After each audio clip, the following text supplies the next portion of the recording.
All right. I am so happy that you were able to join for this burnout info session and that you're taking the time that you need to actually reach out, get some information, and see what works for you.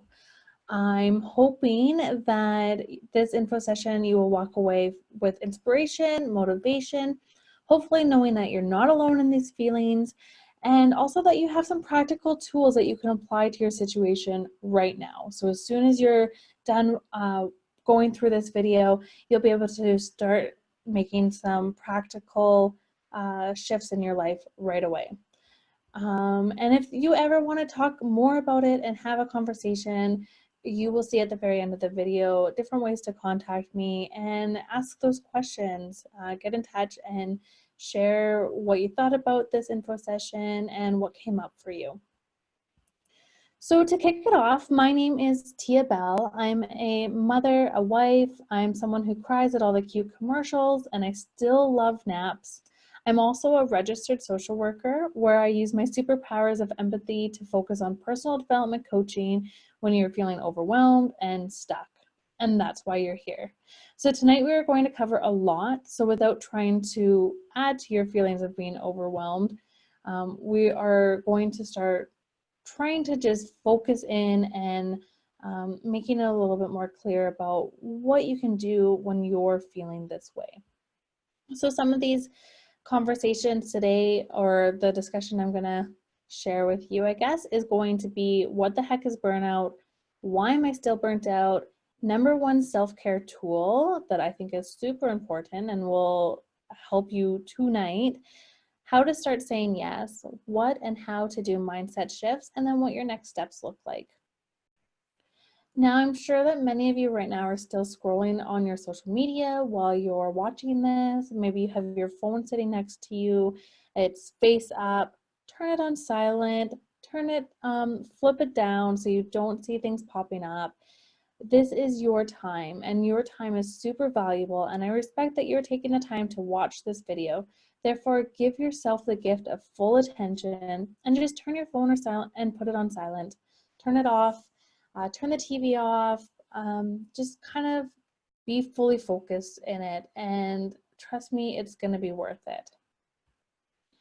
So the first story I'm going to share with you tonight is a little bit about my burnout story, but also about how that mindset works. And we're going to go further into mindset as you had seen, but Brene Brown talks about this in the story I'm telling myself.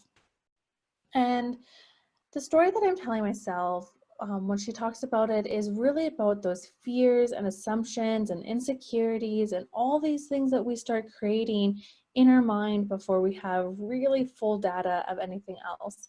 We will start talking about or start creating a dialogue between ourselves and someone else, or what the situation looks like, whether it's really true or not. So I'll show you something here. This is a picture from my 30th birthday. As you can see, I was super happy. It was a surprise party for me. When I was going there, I thought I was going to a housewarming, and turns out it was a party for me. Now, leading up to that day, it was really hard for me because the week prior, I had been butting heads with the leadership team, my supervisor and the rest of the leadership team, in regards to what my role was. So things were being changed within my role and that I didn't like. I was resisting that. And I was also kind of put in a position of deciding whether something was ethical for me or not. And I say it that way because this is in retrospect now that I can think clearly about how that situation was more about, I had emotions that were coming up. I had fear of not progressing in my career because I thought things were no different than 6 years prior. I was being put on a path that was completely different than what I wanted it to be. Now, that was an organizational plan or structure that they needed to do. But that night for my 30th birthday, I told my partner right before we went, I said, I don't want to stay for this housewarming party for very long. I want to say hi, support my friend, and then leave. And because I didn't want to see all those coworkers and leadership team that I've been butting heads with, because I felt like they just didn't have my back and they weren't there for me. Sure enough, when I came in, everyone said surprise, and the biggest surprise for me was how full that room was with all the people that I worked with, and how they took their time to be there for me and put their differences aside and actually be able to show up and celebrate my birthday, which and that's where that smile comes from, because that was a smile of so many emotions. I was still having the same experience of what I was feeling, the emotions of feeling like I had to figure out this ethical dilemma about my career, where my career was going, and some decisions needed to be made. But in that moment, I felt respect. I felt like people were there for me, and that it wasn't everything that I had been going through wasn't necessarily because of who I was, but more about the business and what that was. So, what is burnout? Burnout, you'll hear it a lot. When people are really stressed, they'll kind of start to say, like, oh, I'm so close to burnout. Different ways like that. I'm sure you've said things like that for yourself. But medically speaking, the International Classification of Diseases, they actually provided an outline this year in 2019. And it is kind of a helpful outline for doctors. So that way doctors, because what was happening was that burnout was getting confused with depression, and it is different because burnout can long-term burnout can lead to depression, but burnout is more than, like, it's more situational in some ways, because some people have it just when it comes to work, and then others have it when it's just with their family life. So the ICD provided this outline that it was feelings of energy depletion or exhaustion, increased mental distance from one's job, so you're really not attached to what you're doing, feelings of negativism and or cynicism related to one's job. That's where that gossip can start up, or feeling uh, like your employer does not have your back, or that it's kind of more conspiracy in some ways. A lot of those things coming up. And reduce professional efficacy. So this is your quality of work, how you feel about the quality of work you're doing, or maybe you're getting work sent back to you and it just doesn't feel like that's something that you would normally be outputting. That's the occupational outline. Now, if you flip these things around for personal life, it's pretty much the same. So feelings of energy depletion or exhaustion, you're just trying to do what you can with your family, and maybe you had these great plans, but you just can't get up on the weekends to like go for that hike or go get ready for camping or take your kids to some fun activity. You're kind of getting that increased mental distance from your family, not as attached to, or feeling as attached to them.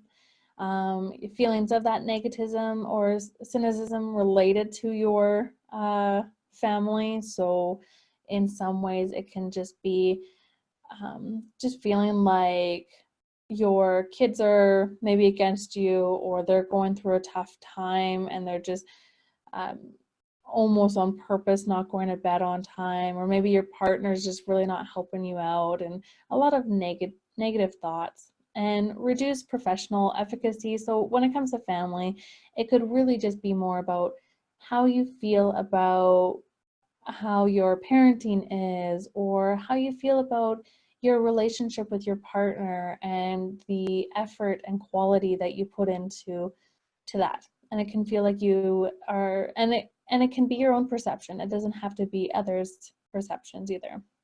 So stress impacts our physical health as well. Burnout is often often shows up in our bodies first as more of a warning sign. That's where you're noticing maybe you're not sleeping well, or you're noticing you need to go to the massage therapist like a few extra times because maybe your bed is bothering you. Like we create these different excuses or different reasons, but it could be the stress and burnout that is happening. There could be a perceived imbalance between coworkers or your partner and responsibility. Who someone's doing more work, you're getting all the work is being dropped on you, and just that feeling of inequality as well. And then there's feelings of guilt and that is pointless, or that you really just have no control. So now that you know burnout, and maybe you've been recognizing it for some time and you're trying to get out of it, and you're just saying to yourself, why am I still burnt out? Well, I like to use this coffee cup analogy. So in the coffee cup, when you're holding it and somebody bumps into you, what spills out? Most often people are going to say, well, coffee or tea or whatever. And the answer is really whatever you put into it. So if somebody comes up to you and they bump you, and what's in your coffee cup are those negative feelings, is a lot of judgment, is feeling like the world is against you, things are hard, just a lot of anger and frustration, that's all going to spill out. So you're going to snap, your patience will be shorter, you're going to be frustrated that you have to clean up a mess. Like those are the sort of things that are happening. If you're able to work on your mindset and to start shifting that conversation, or shifting what you put into your cup as more of the gratitude and open-mindedness and positivity, and being willing to take some responsibility for your own actions and your own emotions, some of those things in your cup, and somebody comes by and bumps you, you're more likely to just more apologize to them rather than having these negative things spill out. You're going to have all these positive things spill out, and you're going to check to see if they're okay and be able to hold that space a little bit more for them. So it really is what we're putting inside our coffee cup, what we're holding inside ourselves, is what's going to end up spilling out. Now, this is the part I think that you're really wanting to hear, because a lot of people are like, well, what can I do then? Like, what sort of self-care do I, because people talk about that. Do some self-care. Well, what does self-care look like? When you are so overwhelmed and so stressed out and really burnt out, things that don't work are tools that are going to cause avoidance or trying to create new habits. So this is where you're seeing bubble baths. People will say, oh, go have a bath, relax a little bit. That's more like a Band-Aid. It's not really going to heal you. You are going to take some time away, but unless you're using that bubble bath as a way to actually do some reflection and then have some immediate action come from it, a bubble bath is just going to end up cleaning you. It's really not going to do much more. And if you're trying to create new habits like daily meditation, or reading inspirational books, or getting up early before the kids, you're already exhausted. Those things are just going to add to your exhaustion even more, because you're not in a mental place to be able to keep adding things. So the number one self-care tip that I say that works the best is to make your life easier by reducing and not adding. We're going to, in this moment of time, start reducing some of our overwhelmness and our stress rather than trying to learn new things. So what does that mean? What does that look like? Well, reducing is kind of like looking at some of the things that make you the most grr, which I'll show you in the next slide what a grr list is. But it's really talking about what is driving you crazy. So for me, I was that 4 p.m. what's for dinner dance. It drove me crazy. I would often forget to bring things out of the freezer. We weren't going grocery shopping often enough, so I didn't know what was in the fridge. We didn't have a good system for meal prep, all of these things. Super frustrating. My partner was supportive in that he would make the meals if I had kind of prepped it, and it just wasn't working out for me. I wasn't holding up on my end. So came along this blog that I found, the Live Free Creative, or Live Free Creative. She talks about the minimalist meal plan. This is a life changer. So this reduced all of our thinking and all of our having to plan. And what it is just it's 7 meals that we have every week. They are our base meals. We have it every single week, and it doesn't change. We can add to it if we're feeling like we have a little bit more inspiration or our taste buds are wanting some more. But for the most part, we don't have to worry about it. And that has been really life-changing. So now this is your tool. How do you create your own girl list? So really, you're going to take just a piece of paper and start free-flowing and writing down all those things that have been driving you crazy. You hate the dishes, you hate doing laundry, driving to too many after-school activities, replying to too many emails or replying to emails at all, cleaning the house, getting up early, all of these things. Just write them all down. And as you're writing them down, once you feel like you've made a mess of the piece of paper, pick one of them, just one for right now. Pick one of them and think about how can you start reducing it. Just a small little step. It doesn't have to be huge. We're not taking it, there's no way we can take dishes off of our list completely. We're always going to have dishes. But is it splitting it with your partner? Maybe you always do the unloading the dishes, but your partner loads it. Or maybe you pick the nights that you're going to do it. Or if it comes to laundry, again, you could split it up. One person goes and brings the laundry to the laundry room, and the other person is the one that actually puts the laundry away.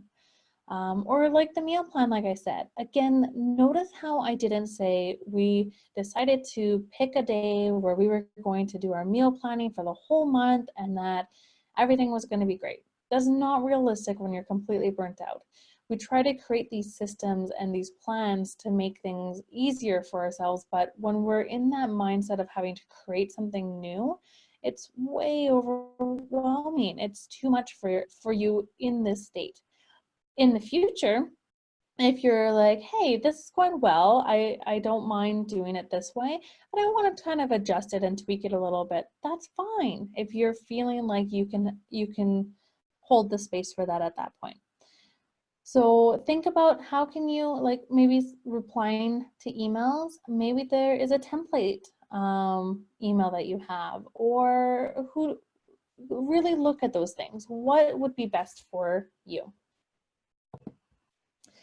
Okay, now start saying yes to yourself.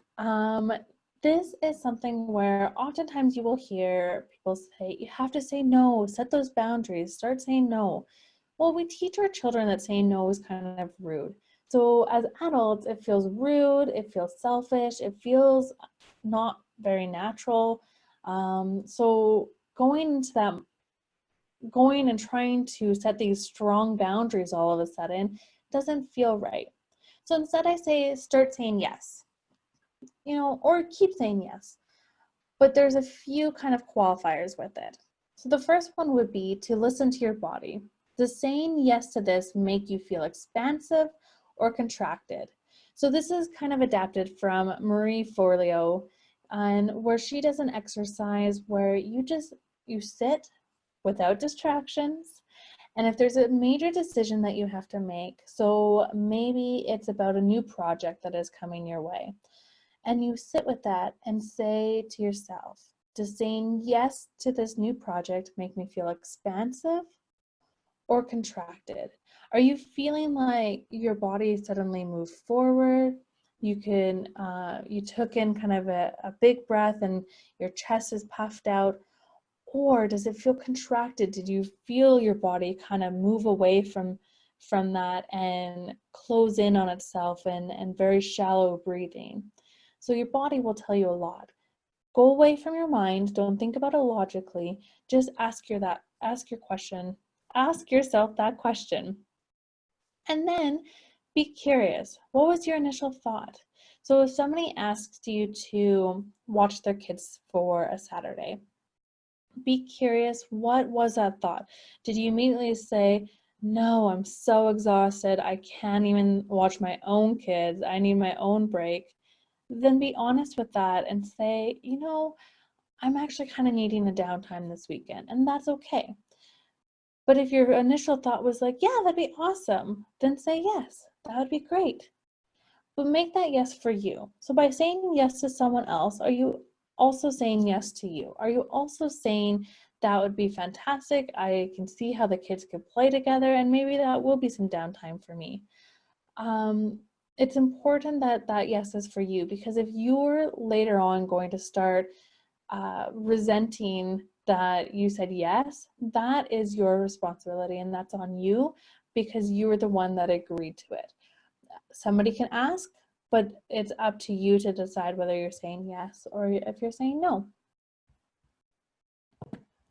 So now I've talked about these mindset shifts a few times throughout this presentation already, and maybe you've heard them before.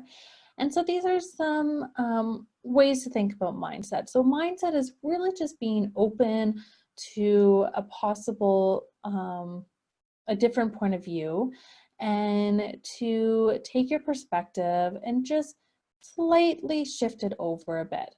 So some people often think about, we only have two options. Maybe it's your job. You absolutely hate your job. So your options that you're stuck with is either I quit or I stay. With mindset shifts, you can actually start thinking about, what about a third option? What is something that could also happen? Maybe it's going part-time, or maybe it's accepting a role or asking to move to a different position within your job. There's a few things that you can kind of do with that, but when you have that thinking where you can actually shift it a little bit and open up the possibility that there could be another option, then there's a lot more that start flowing through. Now I talk about it as shifts and not change. We do not need to change who you are, but your focus will shift from one area of your life to another. We don't have to change your behaviors. Everything is, it is who you are, and that's perfectly fine. We just want to be able to shift our minds just slightly so that way we can have other perspectives come in. Doesn't mean that you have to agree with that other perspective. You can be open to it, you can hear it, but you can still stay with your original perspective, and that is okay. Now, your time and energy, I said it from the very beginning, it is the most valuable gift. Where you get to choose your time and energy is so important. So by you being here and listening to all this, that is you saying, I am spending my time here and I am giving this gift to myself of being able to learn something a little bit different and trying some different tools. When we start to feel like our time is limited or there's not enough time in the day, that's where we really can shift and really focus in on, where are we spending our time? Are you spending your time doing some extra work here and there for your job and not billing for it? Because when you do that, you start becoming a little resentful towards your job for making you in a way of having to do this work, but you're not able to bill for it. And think about when you do extra work, you're like, well, it was fun, it was work that I enjoyed, so I'm not going to bill for it. Well, you're not billing for your work. You're billing for the time away from your family, the time spent away from other personal hobbies. And even when you're thinking about that, when you're spending time with your family or friends, it's a gift that you're giving to yourself and to them as well. And then responsibility. I mentioned this earlier too. The only one that can truly help to move you out of this state of being is yourself. taking that responsibility and that ownership on your own thoughts, your own perspective, and recognizing that this is a lens that you're seeing. This is the way that you're looking at a certain situation, and it might not be the same as somebody else. So you'll see this in this slide here. Just because you are right does not mean I am wrong. You just haven't seen life from my side. We all see things in a different way, and that's okay. We can watch the exact same TV show. We can watch the exact same scenario unfolding in front of us, but we're all going to see the perspective. We all have our perspectives slightly different, and that's fine. That's totally normal.